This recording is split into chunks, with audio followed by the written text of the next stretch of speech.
And to take this further, we are now being joined by Lieutenant General Ben Hodges, current NATO senior mentor for logistics and distinguished fellow with the Globsec from Germany. General, thank you so much for joining us here on WION. Good to see you. Thank you for the privilege. Let me start by asking you this. Was the West in the know about Ukraine's Kursk operation inside Russia? Certainly, as far as I can tell, we were not. I imagine that there were probably at some level some intelligence officers, maybe somewhere that were informed. But I think Ukraine correctly protected the information about this counteroffensive that they were planning for Kursk in order to maintain surprise. And I think they learned in the past, if they told too much to the United States or to UK, it would eventually get out. So I think they did a very good job of protecting information this time. Right. General, Ukraine has been using Western weapons supplied by mainly the United States and, of course, other European countries as well.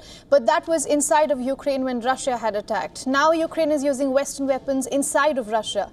So I want to ask you, is there a red line?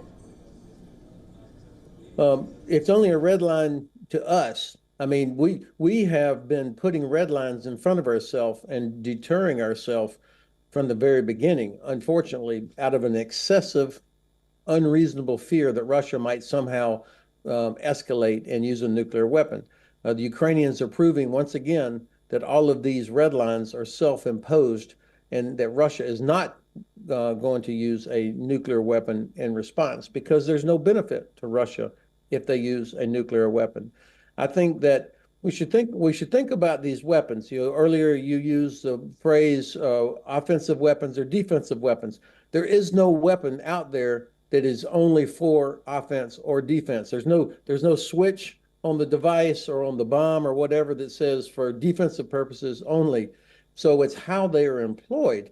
And in this case, this counteroffensive that Ukraine has launched in the direction of Kursk is, in its end state, is entirely defensive, because they're trying to create a buffer zone from which Russia can no longer attack innocent Ukrainian civilians. And so that means using whatever weapons they have in order to clear that area out, hit Russian airfields that are the source of Russian attacks against innocent Ukrainian civilians. Now, the United States has, unfortunately, kept a restriction on Ukraine's ability to use the 300-kilometer range ATACMS rocket. So those cannot be used inside Russia, unfortunately. And I think UK has also prohibited Ukraine from using Storm Shadow inside Russia. But otherwise, they should be able to use anything we have provided, however they need to use it. Right, General, you keep calling Ukraine's operation as counterattack. You don't see that as an invasion of Russia? No, this is in doctrinal terms, you would call it a counteroffensive, because everything that they're trying to do is to counter what Russia has been doing now for, actually this war started over 10 years ago in 2014, but the large-scale invasion started 2.5 years ago. So when you look at the effects that Ukraine is trying to achieve with this counteroffensive, it is to, number one, clear out the Russians' ability to attack Ukraine, from the Kursk area. Number two, they're attempting to draw off Russian forces that are attacking them in the east. Number three, they are attempting to destroy Russian oil and gas infrastructure, which is what pays for the money that Russia makes from selling oil and gas to India and to China, is what pays for their war against Ukraine. And then, of course, they're trying to change the narrative about the inevitability of Russian victory. And I think this counteroffensive is achieving that as well. All right, General, whenever, in layman terms at least, whenever one thinks about a nuclear war, they usually think either of the party using a nuclear weapon. But there are two nuclear plants in Kursk and Zaporizhzhia. What happens if either of the ones come under attack?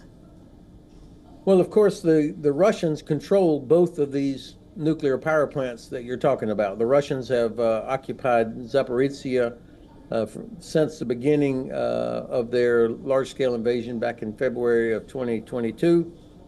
They've been careless. I think that they have. But General, just to intervene a little, Russia just today has said that Ukraine is trying to attack the nuclear plant in Kursk. So how do you respond to that? Yeah, of course. First of all, I don't believe anything that comes out of the Kremlin, but of course, the Ukrainians are threatening, they're approaching that nuclear power plant.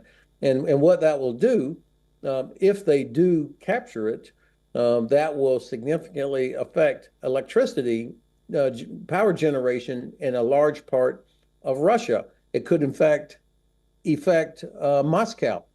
Of course, what Russia has been doing now for over 2 years is going after the power grid inside Ukraine. So this would be an opportunity for Ukraine to put that same sort of pressure on the Russian side. But they are not going to attack the nuclear power plant itself, leading to some sort of a nuclear accident. But if they can prevent Russia from being able to generate electricity from there, then the Russians will feel a little bit of what Ukraine has been experiencing. And maybe that could lead to a situation where Russia agrees to withdraw from Zaporizhia if Ukraine agrees to withdraw from the other power plant. Right, General, that's exactly what I want to come to. Excuse me, let me finish, please. So we don't know the intention. The Ukrainians are not advertising their intentions, and I'm not entitled to know. So, but this is only a possibility. Okay. All right, General, that's exactly what I wanted to come at, because Ukraine's President Volodymyr Zelensky has just talked about the Kursk operation, and he's saying that he basically wants to end the war on Kiev's terms. I want to ask you, do you think this Kursk operation, or as counter-attack as you call it, will be enough to do that? By itself, no. But what it does do is start to create conditions that will force Russia to have to negotiate from a different position.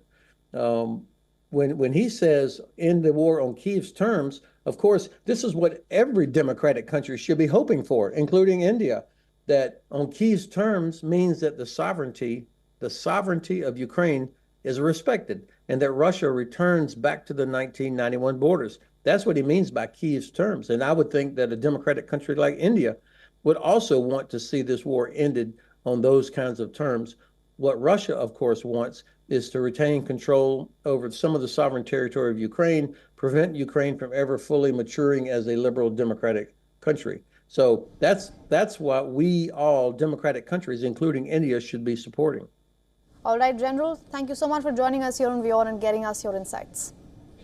Thank you very much for the privilege. For all the latest news, download the WION app and subscribe to our YouTube channel.